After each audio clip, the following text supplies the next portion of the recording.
From Westside Church in Bend, Oregon, this is Behind the Message.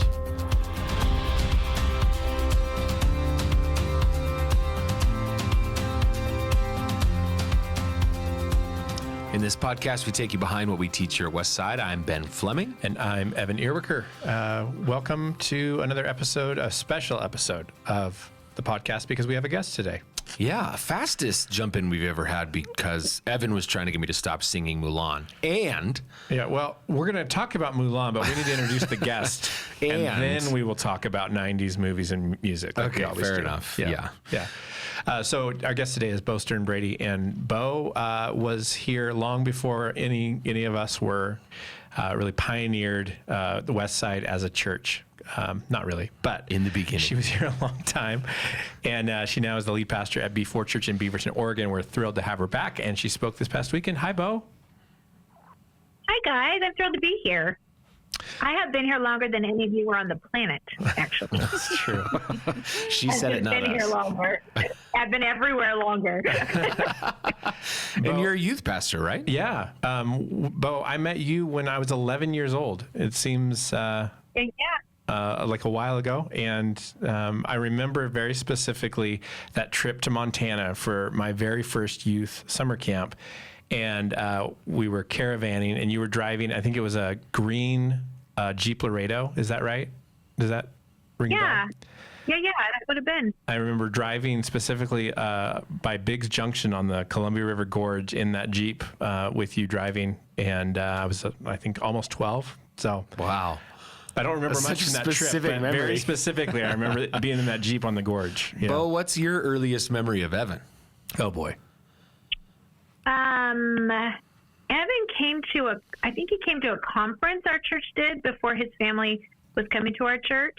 And I remember thinking, what an extraordinary human. I really, truly do. I remember him thinking he is way ahead of his time. That's very That's generous. probably going to get it. Yeah. That wasn't so scary. What's your first memory of Ben? Oh, my gosh. Oh, Ben. That same youth camp we talked about on Sunday, I remember listening to speak and thinking, oh, he's got it. He's definitely got it. He's a pastor, and So, I believe it when Evan said we're going to reach out and see if we can hire him. I'm like, oh, swing for the fences, see what you get. That's very kind. So I've never told you this, Bo, but I was listening to your guys' sermons regularly from Sundays at Westside while I was in Klamath still. And you had an illustration in one of your sermons where you talked about a guest speaker at a youth camp and how he was kind of setting this smoking hot wife. Ridiculous. It was a smoking hot wife, kind of wild expectations, kind of a la the purity culture kind of movement. Mm-hmm. And you were kind of critical of it. And I was like wrecked for about a week wondering what I said at the youth camp I preached at, because this was like 3 weeks after, and I was like, I didn't say any of that. I don't think. Did I do that? Yeah. It was an anxiety-ridden week. I'm sorry. That's why we should never use actual illustrations. We should always just... No, it wasn't your fault. It was my ridiculous insecurity. You probably tuned in being like, I hope she mentions how good of a preacher I was. Totally. Yeah. That was what I was searching for. She would stop everything to reference this preacher at youth camp. Oh, my She did, goodness. but not like you wanted. Yeah. That's so funny. Yeah. No, we have a long history here at the church, all of us. And Lindsay, you showed up. What year did you show up at Westside? 2004. Yeah? Mm-hmm. Yeah. Early memories of Bo? Early memories of Bo. She was the youth pastor in 180 and a super integral part of my formative years, like 18 to 21-ish. Woman, like strong woman figure, leading, preaching. Yeah, she was just quite the role model for me in those years. It's weird to talk about you like you're not here. You're here, Bo. I love this. Yeah, but no, nothing but great memories. She was such a good woman. She was. She's looking down on us from somewhere, and may she rest in Beaverton. Still with us. That's really funny. Anyway, nothing but love, nothing but good memories. So before we jump into kind of recap on some of the text, as we do have a little post game of the message, can you talk about taking the job at B4 over the last couple of years? Because the take, and you can interject and tell me I was wrong anyway. The take from me knowing you over the last 8 years has been, you've always maybe been a little reluctant to want to be the lead pastor or anything. There was never any indication of that from you. You enjoyed writing, enjoyed speaking. And then this happened a couple years ago, not just being the lead pastor, but a lead pastor of a really large church with a long heritage in Foursquare. Can you talk about the decision to take that job and to jump into that leadership spot? Yeah, I was hired in December of 22 just to fill they hired me as like director of spiritual formation, and it was a kind of undefined, ambiguous role. And then 10 weeks later, we found ourselves in a position without a pastor. And I think it was there. It was a really big staff here, and a lot of them were really going through the turmoil of what all the implications of the moment. It was a stormy season for sure, and I didn't have the same root system here, and so it was sort of a thing of filling a leadership void at that moment. And so then the denomination made me the interim pastor, which honestly was so far out of reach. I never considered being a senior pastor. I think being a teaching pastor is the best seat in the house. It's just so nice. You just get to teach and talk to people and do the thing and not make decisions, and the buck doesn't even pause at your desk. It's just very nice. And so I just never, and I also at the time was a newlywed, and I really value my family and the investment that a big family requires. And so I just thought there's just no way. And then, so I did say no to it it was an almost a year search for the new lead. And I was just like, nope, not me. Nope, not me. Never known a happy senior pastor. Don't want to be one. Not going to happen. And then the Lord really just spoke to me distinctly one night. And honestly, it has to do, you guys will understand, it has to do with 900 Wall, the restaurant. It was this whole visual picture of what I felt like he wanted to do here at B4 in the next couple of years. And shared it with Steve Mickle, who you may have heard of him. He's our district supervisor. Yeah, I shared it with him. He was in charge of picking the pastor, and I said, I don't know if this is God or not, but I would be willing to step into this role for a year if that would be helpful. And then the council was like, say 5 years and you've got a deal. So then I landed, and being a lead is different than being an interim. I actually think I would really love being an interim in my old age. I like that, getting in the mess of it and trying to figure it out and whiteboarding things and helping people heal from however they got to that transition. I really loved that part. And part of my word for stepping into this role was I told the denomination, I am unapologetically not a father, but I do think that right now this church needs a mother. And right now, in order to heal and to build trust, and the church really needs a mom.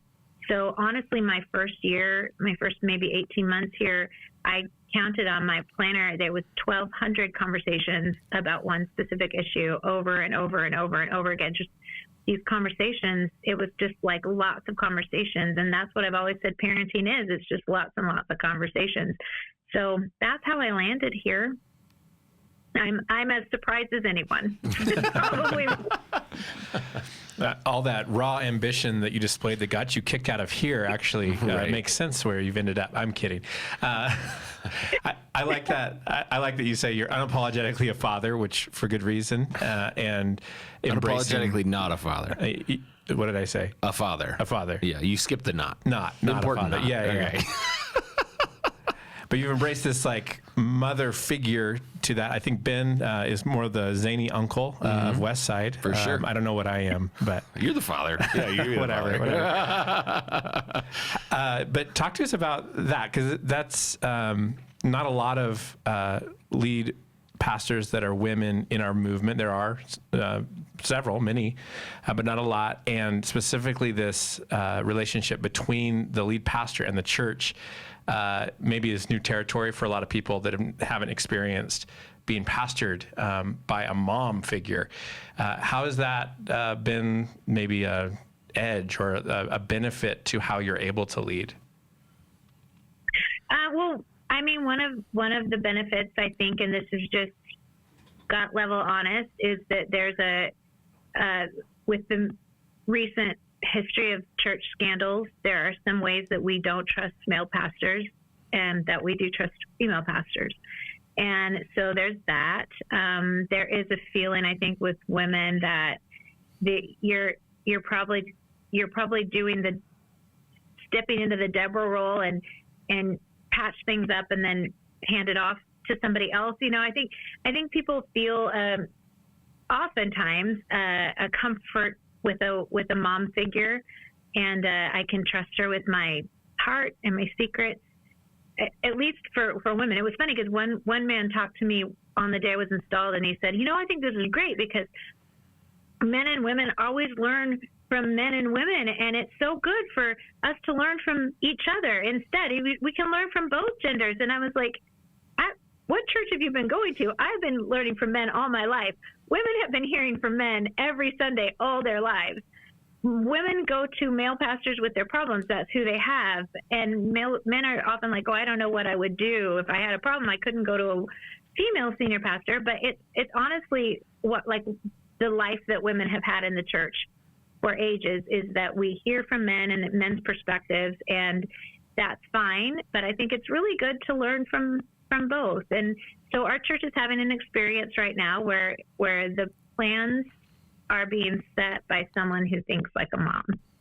And I think there might be a little bit of a gentleness to that maybe isn't inherent in men. I don't want to, categorize too strictly or box things up, but I do think at least for me in this role, I just have a different tilt in the way that I lead than the male pastors who have gone before me here. And they were great. I mean, I stand in giant shoes of, Ron Mell and Randy Remington, the amazing gifted leaders that they are. And I've had to really make peace with being not them and being who I am. So do you find yourself relating to, as we've gone through Ephesians, there's a lot of old things. Well, it's all old things, right? But there's a lot of things that I go, okay, yeah, that's a piece of that. And grace comes in here. I don't know if Paul's message of unity has ever stood out to me quite like it has this time.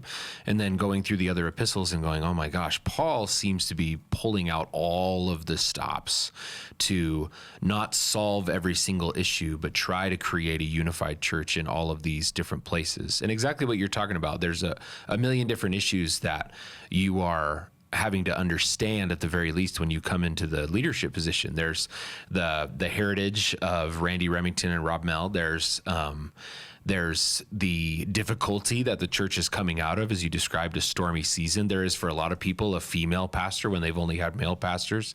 Do you kind of identify with Paul in the middle of this of like, oh my gosh, there is so much going on. How do we find the unity in the middle of this? Yeah, absolutely. In fact, as you state that, I'm like really discouraged because that's exactly what it is. Like, shoot, that's my problem. Whoops. I take it back. Everything's fine. I think it's interesting too because the thing you didn't mention in that is there's also the inherent suitcase full of baggage I bring to this as a human person that influences all of it too. And we see that come up in Paul's story a lot of times. I'm dealing with that. Like I was talking to another pastor this morning of another church, and we were talking about how Paul says in one place, I have no one with me. Please send Timothy. He's all I have. I have no one. Everyone else has deserted me. And then he goes, well, not this guy. And that other guy is there too. And I was like, well, I mean, I know I'm being dramatic, but this is really hard. But we all bring this stuff to the party, our own insecurities and our own vanities and our own inadequacies. And so Paul in Ephesians, I think more than any other letter, sets the stage for the leader in God's house by saying, this is my prayer for you, that you would know him more, that you would know him better. And so I found that inside of this, I because I'm 59 and I've been through lots of ministry failure and some arguable success, but I have had a steady dance with humility through this whole process.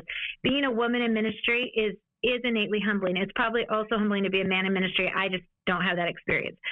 So when I always take every situation back to, okay, the part of this situation that I'm facing right now is so that I will know him more.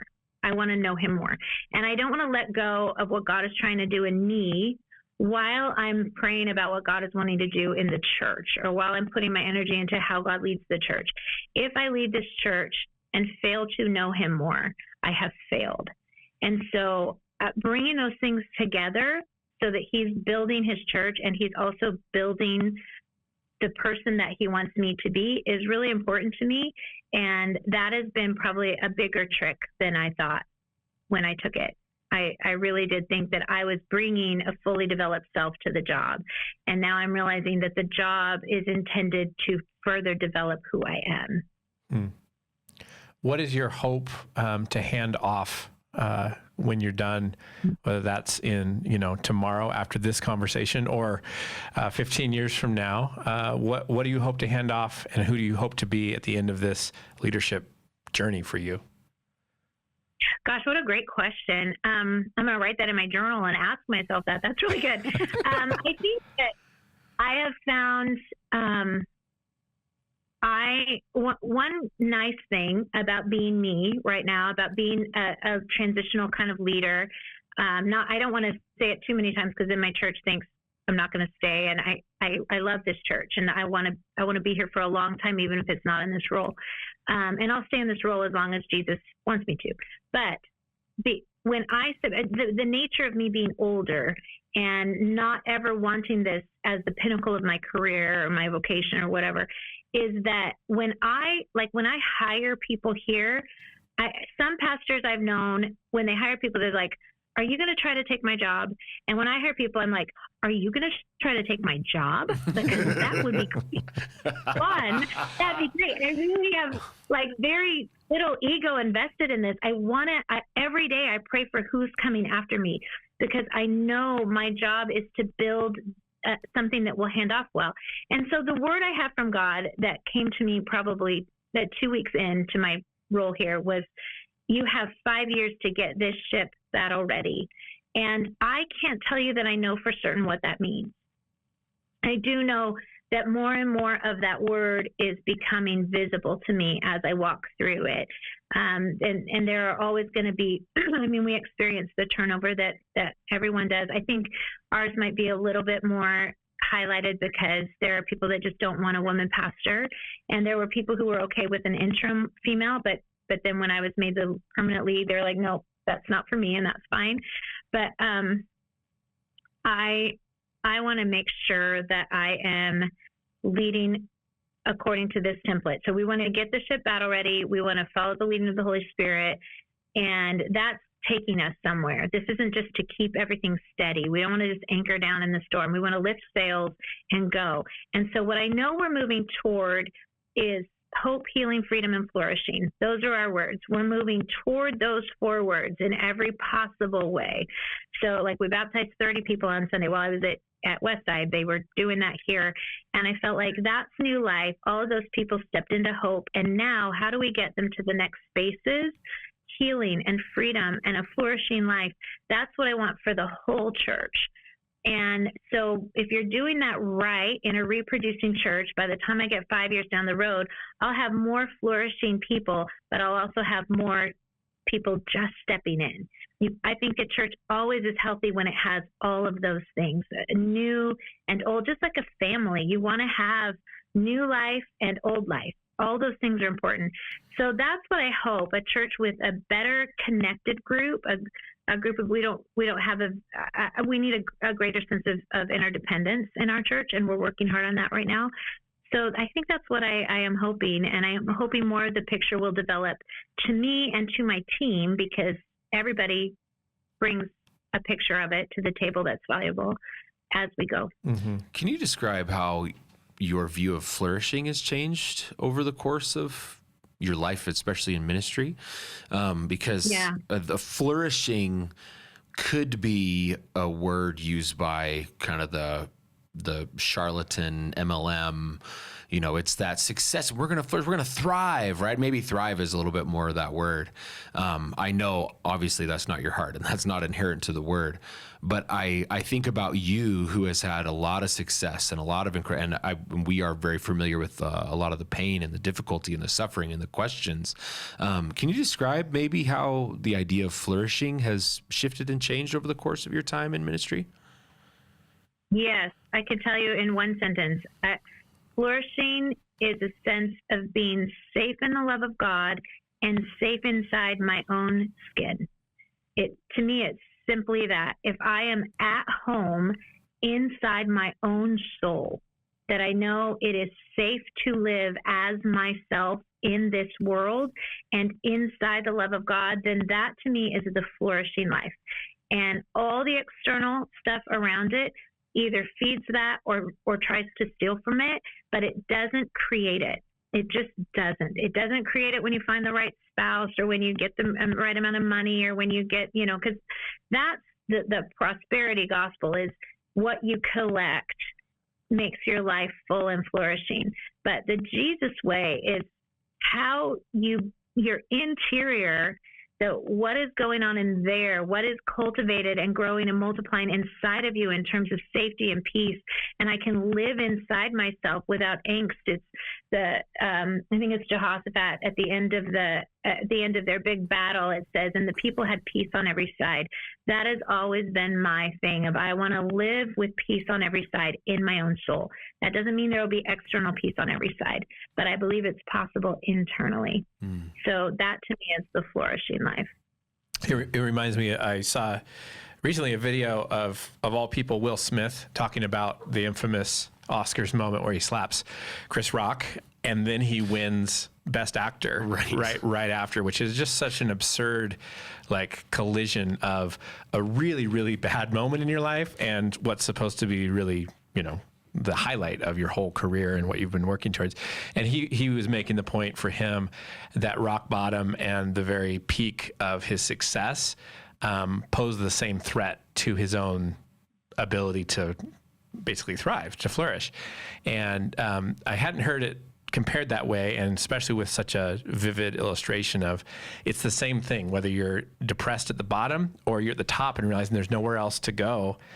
If you're not somehow finding that at home in Jesus and in the love of Christ, all the other stuff actually can lead you to the same point of emptiness, right? So oftentimes people are thinking, well, if I just had that spouse, that success, that money, like you're saying, well, that would get me there. And no. And for you, Bo, walking through the depths of grief and sorrow, and now you're in this, what on paper is, this peak career and ministry, and you're leading this legacy church, and it's all wonderful. But it sounds like, for you've discovered that that's not where, that deep flourishing happens. Yeah, and you never know more where your flourishing happens than when you experience famine in the area that you thought was bringing you the feast. And so, as pastors, I don't know if you guys have run into any hard moments, but when you hit the hard moment, it's like I had a friend once who told me, you know who a person really is when they're hungry, when they're truly they're truly starving. You know who a person is when you know what they'll do to get food. And almost every issue I ran into with people that I lead or people in the car, whatever, I always say, what are they hungry for that's making them behave this way? There's something they're hungry for. And so for me, flourishing means we sit at the table of the love of Jesus every day. And that in itself is satisfying. It's not meant to be all that we have, but it is meant to be enough when it's all that we have. So that has been a big, big point of learning for me here. And really just not, I just can't hang my hat on what people think of me, because there will be people who think I'm great and people who think, I shouldn't be allowed to speak, or even just, I mean, it's easy as a woman to blame everything on like they've got this complementarian viewpoint, but oftentimes they just don't like me. Like I'm not their cup of tea. I'm not for everyone. And making peace with all of that and still being able to sit at the table and feast is a really big deal. And I think it's advanced Christianity, and I'm still trying to learn it. It reminds me of something that you preached during your time here that we got a lot of attention. It was so inspiring, was this idea of there's the cheap seats and they make a lot of noise, but we can't necessarily listen to everything. And then some are a little bit closer, some are courtside, and then some are coaches, right? And that's been a wrestle, I know for me personally as a leader and in life, to say, I can't hang my hat on the opinions that everyone is bringing into the table. I just can't do that, because I will feel the highest of high and the lowest of low, and really virtually no consistency or in between. And I have to create some voices around me that can be critical of me or can have input so that I might shift and change and grow. Do you still find that scenario to be true for you today, that you need this similar framework because you can't listen to everybody, but here's two people that I let into my life? Absolutely. And it is exactly two people. I mean, our leadership team is fantastic, and I love them and trust them with my leadership and the leadership of the church. But when I took this job, I also set up a council of women who I meet with, and they know everything. They know all the secrets. They know all the hidden fears. They just know everything. And they speak into my life really honestly and in such an encouraging way. It's really important to pick the right people, but they've been really important to me as I walk this out and telling me who I am and who I'm not. And they work hard to listen to Jesus on that. And so I can't live without that. I have to have good input, and I have to have critical input, or I'm not surrounding myself with the right people. You just mentioned, to go back a little bit, you talked about the temptation to hunker down versus as a leader to, hoist the sails and go somewhere. You also talked about this in your sermon to Westside this past weekend about the parable of the talents, and how there is this fear-based reaction that masquerades as responsibility, but it's fear to hold on to what we've been given and to not break it and to protect it. And yet that's the very thing in the parable that the master not only is unpleased with, but like condemns as a wicked thing to do, which seems overly harsh, and yet seems like Jesus is making a point. I know for us as a couple guys who have inherited or been entrusted with a legacy church, that has a history and has been successful, and probably similarly in Beaverton, there's this sense of, here's something that has been really, really successful and big and impressive. And there's a temptation to say, okay, I don't want to break it, versus this, let's hoist the sails and actually go to where Jesus is leading us in a new season. What are those things that you have to push against, I guess, to say, no, we are going to move forward. We're not just going to try to build to a safe spot. Yeah, I think we all inherit something here. And even the idea of the legacy church is a bit of a loaded title label, because it does imply what has been is what is right. What has been, and it's your job coming in. And I've talked to several of our Foursquare legacy pastors about this. What has been is what it's your job to get it back to that. And the word legacy in this context is a little backward looking. And so I've had to really guard against that. B4 was the biggest church in Oregon under Ron Mell. And it was a different era, and he was amazing, of course, but it was a different era in Christendom. And now we're post-pandemic. We have a profoundly bifurcated church in terms of politics. And I've even asked myself, what is the future of the Pacific Northwest megachurch if you haven't chosen one side or the other politically? If you're trying to be a centrist, you're trying to say, we're going to follow the way of Jesus, which is agnostic of government structures and things. And so I have to look at that as being a little bit different than what they pastored. But also when I come in, there's change that we make. Every change we make in the church is destabilizing to some degree. And I've watched pastors step into churches and just break stuff because they want to put their mark on it. And the destabilization isn't worth what they get from that change. So I've had to really weigh, is the fallout from this change, is the destabilization going to be worth it? Is it going to bring something that Jesus inherently wants to happen here and cannot happen unless we move this thing out of the way? Example is, ironically, the way we extinguish the candles on Christmas Eve. That there was a long tradition of how they extinguished the candles. Ron Mill started it. He did it the same way every year. He said the same jokes when he did it. People love it. And when another pastor came in later, he changed it. He wanted to do it differently, and it caused so much uproar. And so I don't particularly love this way. There are just reasons I don't particularly love it. And I was at first like, no, we're not doing that. And then I thought, really? Has God specifically given me an inherently better way to extinguish the candles on Christmas Eve? Or am I doing this because I am full of myself and I want to make my own mark on this thing and I don't want to do that?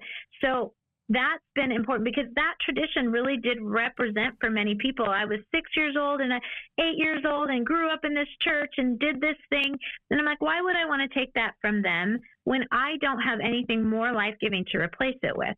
So that wasn't a change that was worth it. There are other changes that have to happen. And so my question keeps being, what is sacred and beautiful and what is old and an obstacle? What are we unbuilding in order to build forward? Because I would love to say I'm building only good things, but whoever comes after me is going to unbuild some Bo stuff. So I want to really listen to Jesus because change is important, but it also can be dangerous and destructive if we haven't weighed it right. Yeah, I don't know if that's such a great example. No, for sure. Because it would be irresponsible for us to lead like Ron Mell and Ken Johnson, because think of how different Bend is, right? Think of how different Beaverton is. It would be silly and thoughtless, and I don't think any of those leaders, if they could spend time with us sitting at the desk now, would say, no, you should do it exactly like me. They would say, no, I had to be strategic and creative inside of my own context, and so should you be. But yeah, some of those things are sacred. And it's funny, every time this comes up at Christmas Eve, funny enough, like you say, I have this temptation to be like, well, we could really shake it up. Because I am sitting there going, we've done it this way for the last 8 years. And then we all sit in a meeting, and it's usually actually Lindsay that goes, people want to sing Joy to the World in Silent Night. Just like leave them alone. Why do that? It is sacred, and it does actually feel kind of timeless. And maybe that's an underestimated piece of pastoring, that we're called to a time and to a context and to a people that have never appeared here before. And the sacred things can help us lead that new thing, right? Yeah. I think the two questions that have been guiding me in exactly that pursuit are what's possible here and what's at stake. So what rides in the balance of this decision? What's possible if I'm courageous enough to make it, and what's at stake if I make it? And for me, with the candle lighting, there was more at stake than what I realized, and it just didn't matter to me. But just because it doesn't matter to me doesn't mean it doesn't matter. Mm-hmm. And so it goes back to before what you were saying about all these things spinning at once. It's that, and you just have to take it decision by decision, I think, and prayer by prayer. Yeah. And I'm grateful for, Pastor Ken Johnson here, Pastor Steve, when he's not with you and he's here. I would think the same about Randy for you, but the support of those who were leading in those ways that people still remember and wish for, their willingness to be in the room and say, stop it. We're in a new season, or we're following these leaders now. And I've felt that both from what I've heard, but also just knowing Ken and Steve. I'm sure over the years, that even the last couple of years, those conversations happen where people say, oh, if only we could. And to have leaders that have gone before us have our back means so much. And I don't know that we'll ever know all the conversations that have happened to boost us as leaders and to kind of quell those side comments and conversations. I would say that was one of the best things about our transition was we were so lucky to have Steve, who I know would never entertain negative conversations about that in the transition. Even if Steve had critique, which, you know, he did for us, and he would coach us and he would say, maybe not this way, but this way. But I knew in those conversations that somebody would say, if we could just get back to the old days, Steve would look at them and go, no way, that's irresponsible. And these guys have a new opportunity and responsibility ahead of them. Yeah. And people who don't have, often it's people who don't have children in the mix that are wanting to hold on to what it was. But when you have children in the mix, you realize, you see it in your home, the world is changing, and they need the church to lead them somewhere that is life-giving and good. And God has enough dispensation of grace and gifts and miraculous things and excitement and joy for every spot on the timeline. We don't have to run back and get it from another place. It's really good. Just this morning, Clara, my daughter, was listening to a popular Christian artist that's very, very popular right now. And all the kids in our youth group, I guess, are into, it's Forrest Frank. I can say the name. It's not a big secret. I've heard the name. I'm not familiar, but now I'm getting familiar. Okay. And the song was playing this morning, and I looked at the list. I'm like, this is terrible music. And I said, but you know what? I don't think I'm the target audience. And she said, you're not the target audience. Forrest doesn't care about you, Evan.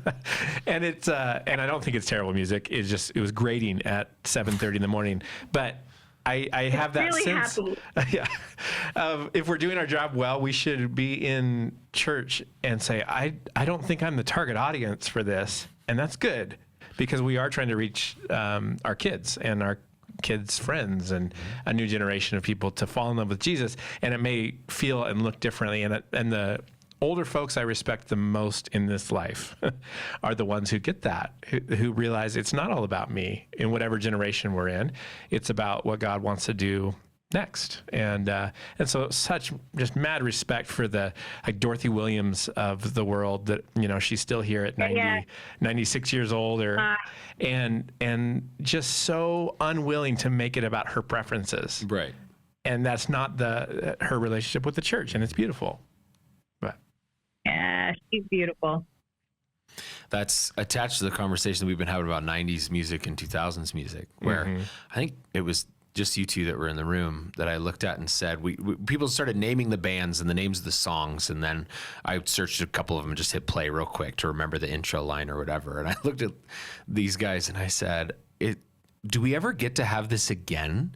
We don't listen to a song at 45, do we? And then turn 65 and go, oh, that song. And maybe we do, but it's certainly tempting and maybe even natural in the music realm to all of us attach to this 15-year era and say that's the greatest era of music of all time, and then never have it again.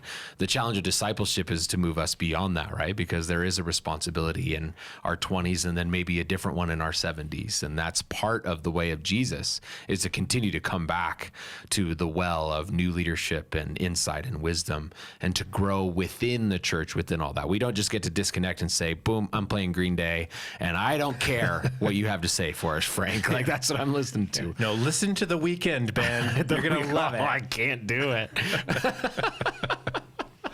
That's amazing. Anyway. Lindsay, give us your top 90s, 2000 songs that you shared this morning on the chat. Well, the context of the question was, my husband's band needs some sweet cover songs. So I think the best move for a cover band is to find songs that are not your genre, and you take them and you make them your genre. You make them your own. So I recommended, I don't actually know the genre of this band, but I just threw it out there anyways, because I'm pretty sure it's not Backstreet Boys. So I said Backstreet Boys, Aaliyah, Enrique Iglesias. You take those pop songs and you make them cool, and your crowd's gonna know it. Everyone's gonna sing along, and you're gonna do it way better probably than the original artist. And I just think that's the sweet spot right there. It's great insight. It is. For all the cover bands, listen to this podcast out there. And I'm telling you, throw a medley in there too. A medley. And people just are going to love it. They're going to love it. A medley. Yeah. 90s R&B medley, but do it like folk style. Ugh. I'm dead. Bo, for you, what's nostalgic pop culture? Like, not just music, but is there a zone or a time or a kind of pop culture that Yeah, it's been my kids for teenagers. Yeah, it's that time, because when I was a teenager, I was in a pretty strict, only listen to Christian music. I feel like I kind of missed the era, and it was a pretty great one. There was a lot of really good music in the early 80s and the late 70s. But so yeah, it is Backstreet Boys and Christina Aguilera and all those things were part of that I think back to, and I'm like, yeah, I always have loved a good boy band. I really do. The silliest, most wonderful thing. The silliest. That's amazing.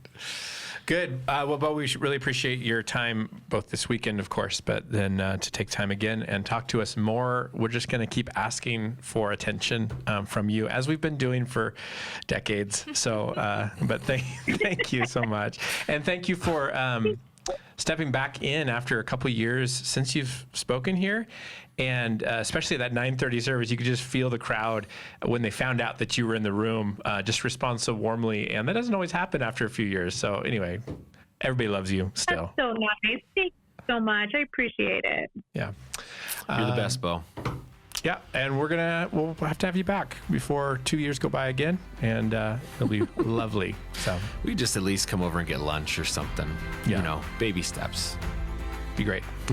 All right, we'll be back next week as we wrap up Ephesians in a couple weeks, actually. Right? Yeah, a couple weeks. Yeah. Westside 1's kind of winding down as far as the small groups, but the teaching, a couple more weeks. Yeah, it's been great. All right, we'll see you next time on Behind the Message.